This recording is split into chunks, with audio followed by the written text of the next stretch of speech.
Kung hindi nyo pa nga alam kung paano magluto ng napakasarap na chicken curry, ay nako, sobrang dali lang. At syempre, isi-share ko yan sa inyo kung paano ko yan niluto. Kalahating kilong chicken nga lang yung binili ko dyan, pero tingnan nyo naman, sobrang dami na niya nung naluto. At syempre, tipid recipe na rin naman ito dahil konti lang naman ang mga ingredients na kailanganin nyo dito. Ilalagay ko na lang sa description box lahat ng mga ingredients na ginamit ko dito. Kaya naman, umpisahan na nating magluto. Isang piraso ng carrots at isang piraso rin ng patatas. Ginayat ko lang siya ng square na maliliit. Pagkatapos, ay piprito lang natin ito. At kapag naprito na, iset aside lang muna. Sa isang kawali, maglagay lang ng kaunting mantika at una nating igigisa dito yung bawang at sibuyas. Kapag malambot na yung bawang at sibuyas, pwede natin ilagay dito yung luyang dilaw. Pwede din kayong gumamit dito ng ordinaryong luya lang. Tapos, ilalagay na rin natin dito yung chicken at isasangkutsa lang natin ito ng maigi.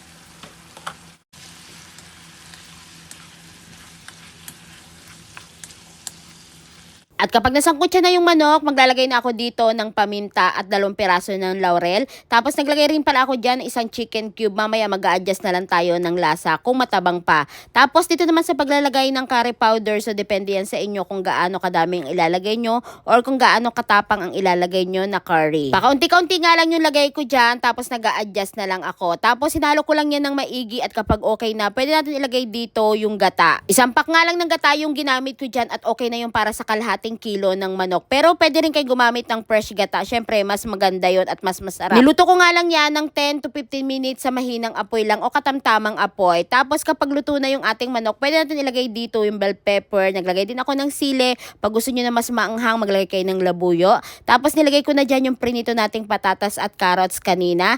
Tapos nilutuin lang natin ito ng ilang minuto pa. O, diba ganyan lang kadali magluto ng napakasarap na chicken curry. Kung wala ka nga maisip na maulam bukas at nagkikrave ka sa curry, ayan, try mo na rin yung ating recipe ngayon. Sobrang dali lang. Ayan, at syempre, titikman na natin yung ating niluto na chicken curry. Grabe, sobrang bango. Bango. May luyang dilaw. Kain.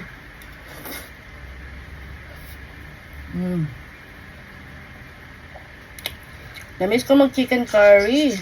Masarap.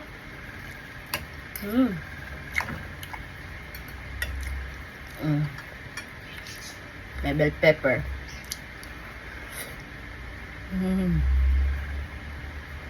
Sarap.